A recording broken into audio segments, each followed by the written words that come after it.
Welcome back to the Doctor is In television program. I'm Dr. David Morwood.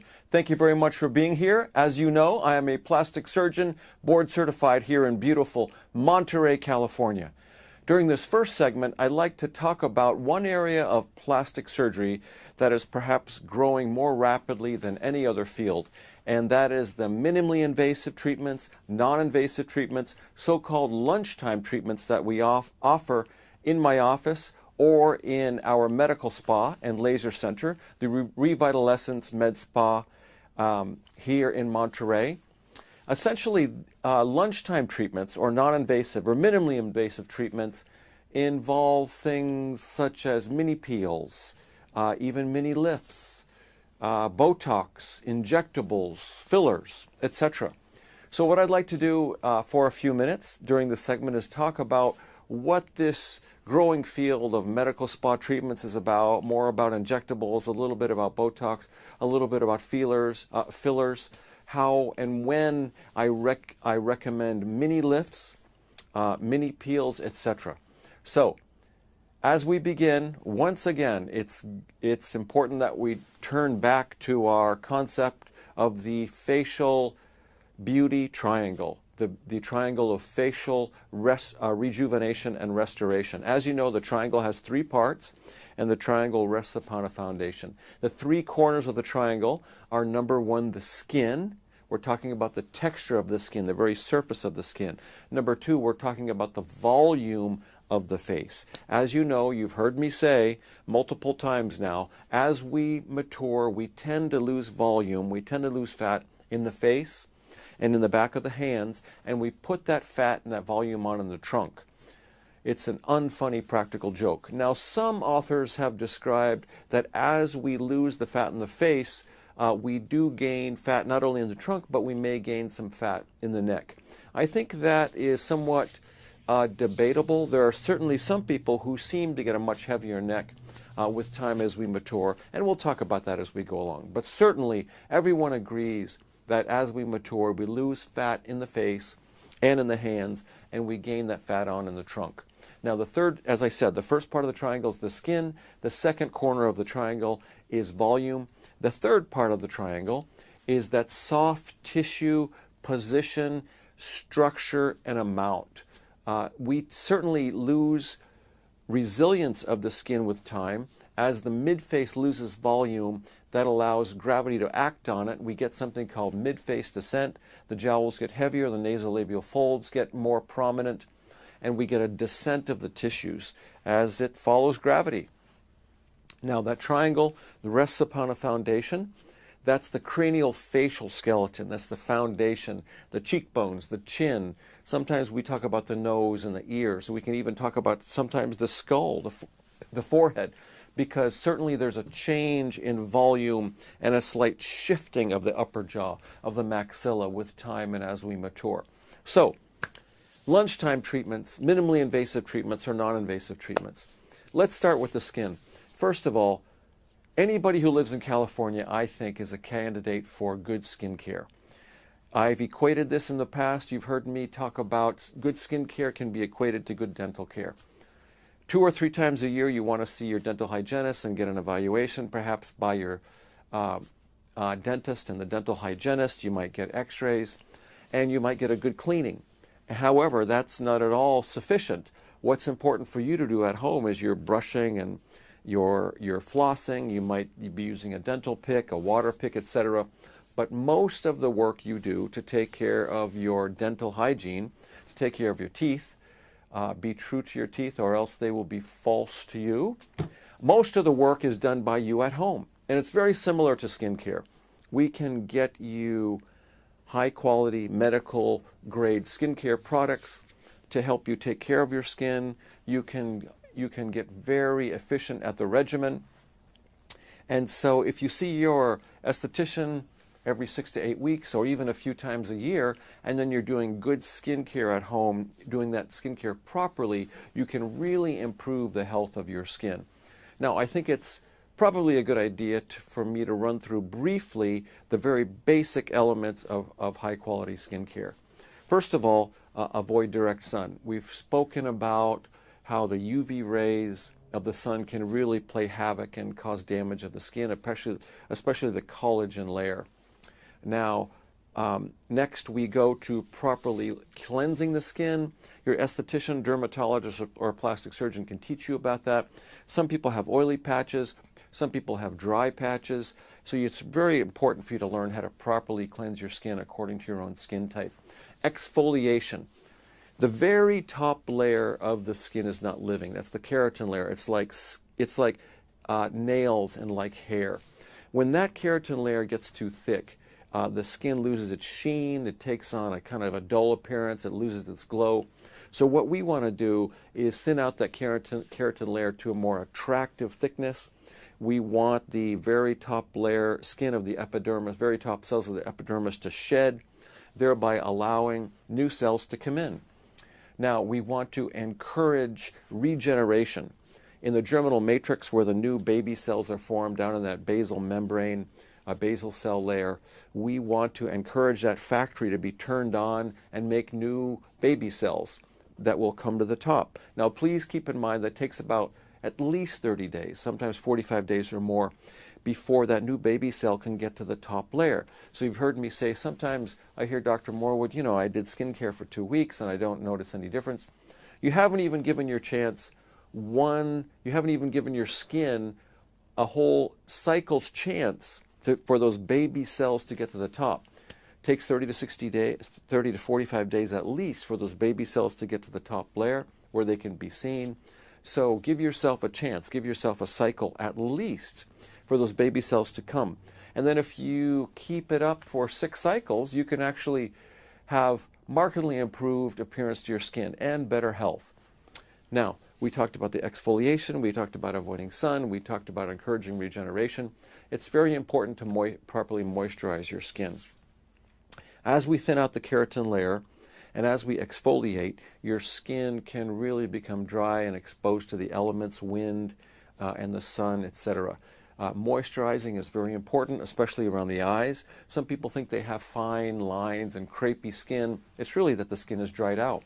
An esthetician can teach you about properly moisturizing your skin without clogging up your pores. Now, before I go on, it's important to talk about avoiding smoking. Everybody's familiar with antioxidants in superfoods like blueberries and acai berries, etc. That word antioxidants is pretty ubiquitous. Well, certainly cigarette smoke does the opposite. One puff of cigarette smoke contains thousands of oxidants. And what happens is it's like letting your microvasculature, the vessels that supply the skin, and organs like the heart and liver and kidneys to become kind of rusty and clogged. So if you do nothing else but avoid smoking, or even secondhand smoke, and avoid the sun, the rest is pretty straightforward. Properly cleansing and exfoliating and regenerating and moisturizing, those are essentials. But keep in mind, avoiding direct sun, avoid those direct UV rays, and no smoking or exposed to secondhand smoke. So those are the basics of doing skincare at home. The esthetician can do mini peels for you. They can do fruit acid peels. They can do very dilute TCA peels. They can do glycolic acid peels. They can do dermal stimulating treatments. They can improve the glow of your skin, improve vascularity of their skin. They can help you with a lymphatic massage, especially after a surgical procedure. So I'm a big believer in facials and seeing an esthetician that you connect with, getting a skin evaluation by your plastic surgeon, esthetician, dermatologist. I think that can go a long way. Now, if we look at our injectable category, let's talk about Botox. There's a lot of misconceptions about Botox. When all is said and done, Botox is a muscle relaxant. So let's think about the accordion. The muscles underneath the skin that allow you to make expression, those are called the mimetic muscular muscles of the face. They allow you to make expression, furrow your brow, knit your brows, raise your eyebrows, smile, etc. That's like an accordion. So the muscles go back and forth and contract. And what happens is the overlying skin, you don't see the muscles move, but you see the overlying skin move.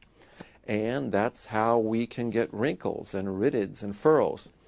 Think of the accordion and think of taking a piece of paper where you fold it. If you fold a piece of paper 1,000 times, eventually, even when you stop folding the paper, there will be a permanent crease. And that's essentially a wrinkle or rided.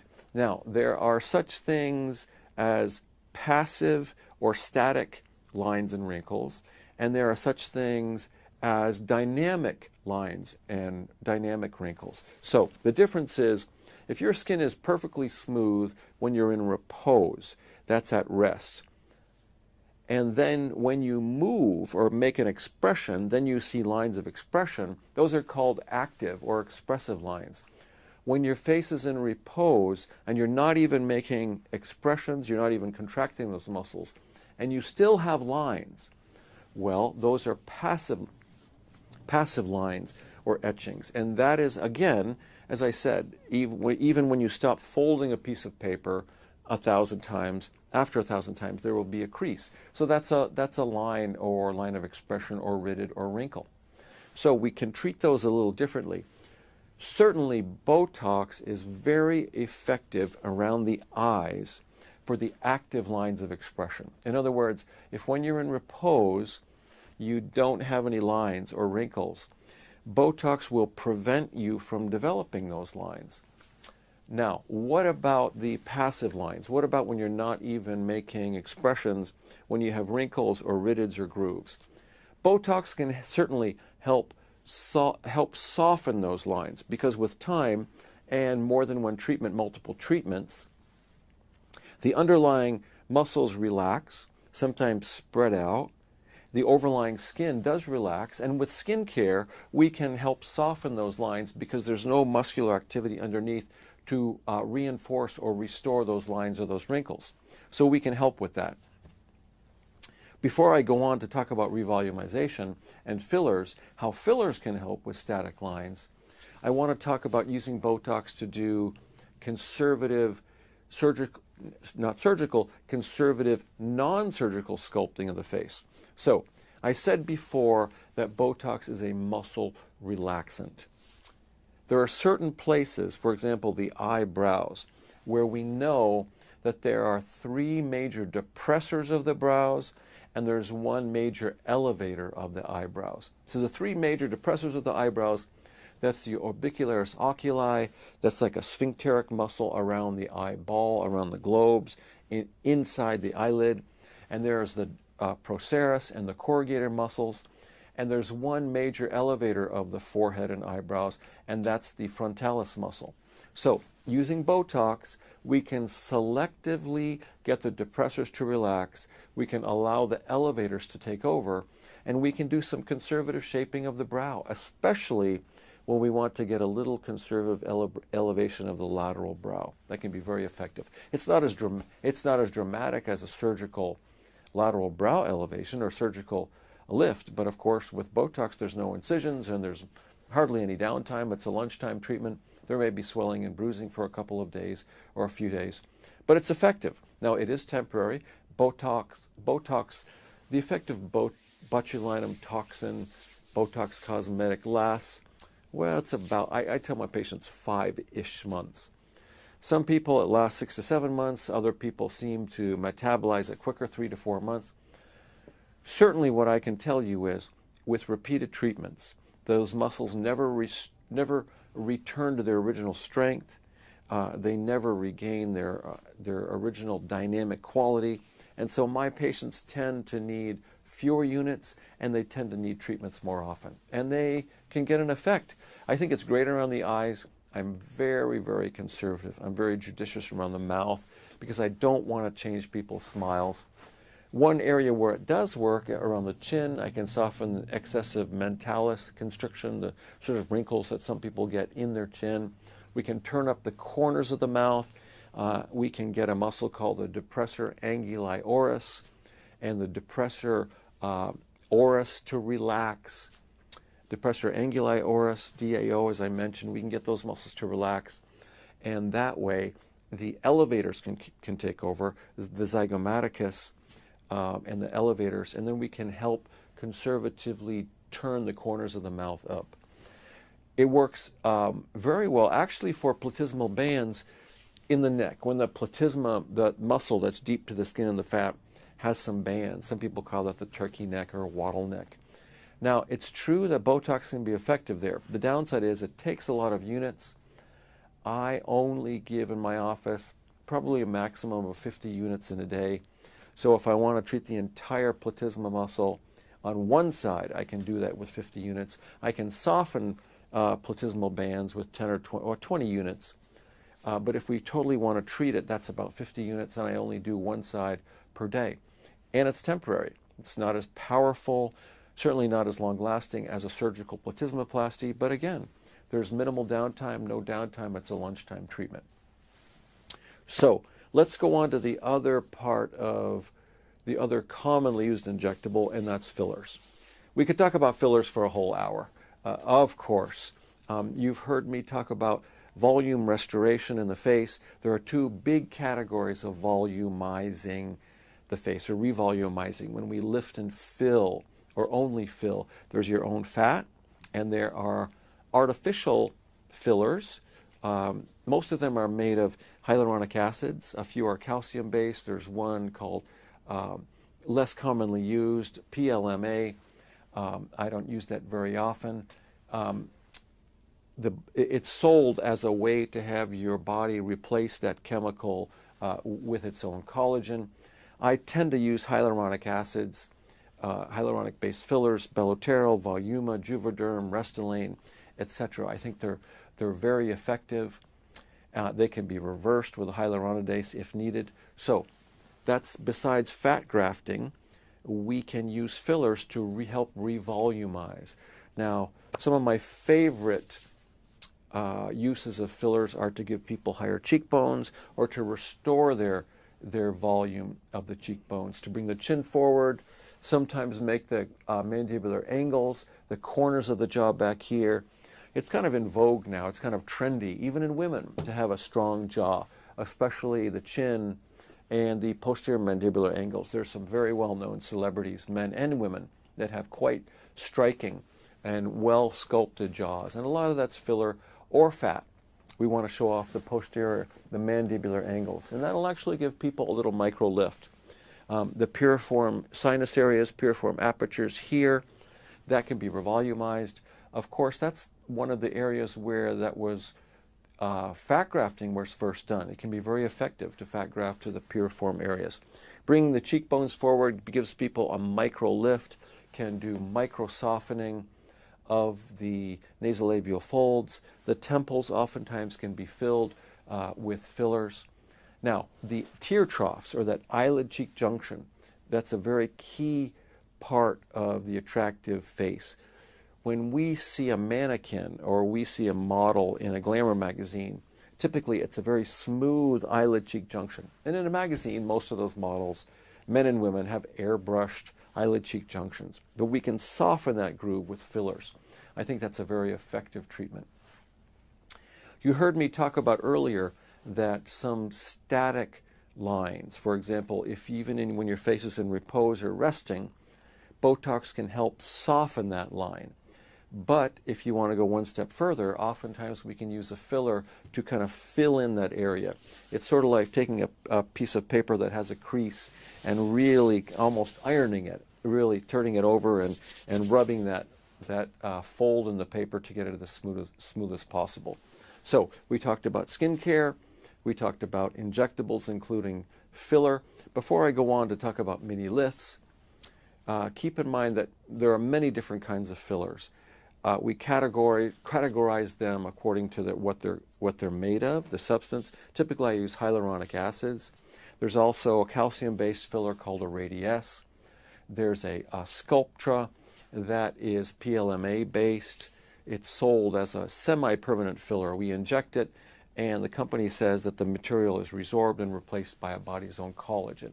I'd say that's a less commonly used filler. Hyaluronic acid fillers can be categorized further by their thickness or G value. Something like a Belotero that I use under thin skin in the tear troughs, or more superficially, say for the lip. lines, that has a very low G value. It tends to be almost like an oil. It's very thin. It can go superficial. And it tends to minimize the Tyndall effect. The Tyndall effect is when a hyaluronic acid is injected and some of the translucency or opacity of the dermis can be seen as with a kind of bluish hint or bluish tint. That's the Tyndall effect. Belotero tends to minimize that. It has a very low G value. Something like a Voluma is much heavier. It lasts a long time. The manufacturer says 1 to 2 years. That goes deep. I don't put that superficial. Has a very high G value. So there's all kinds of fillers. And of course, what we do in the medical spa and in my office, we take a custom designed approach. Now, very briefly, I said that the triangle of beauty, triangle of facial rejuvenation, has 3 parts. The skin, we've talked about skin care and getting mini peels and facials from the esthetician, doing your skin care at home. We talked about revolumizing. We talked about Botox. Now, what about soft tissue position and amount and resilience? A mini treatment, certainly our lunchtime treatment, does not include surgery. However, there are various mini lifts that we can do right in the office.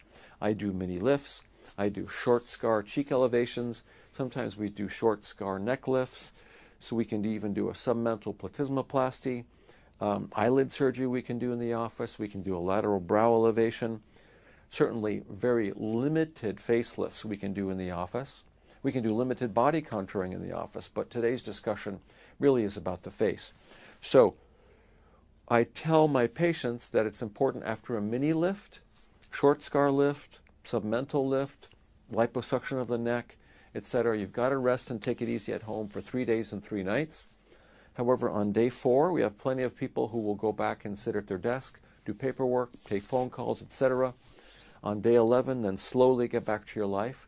So we do consider that minimally invasive. It's certainly not non-invasive. Incisions have to be made, but we can get a lot out of well-planned incisions and mini lifts for the right patient, combined especially, say, with micro-fat grafting. We can do a little bit of micro-fat grafting in the office.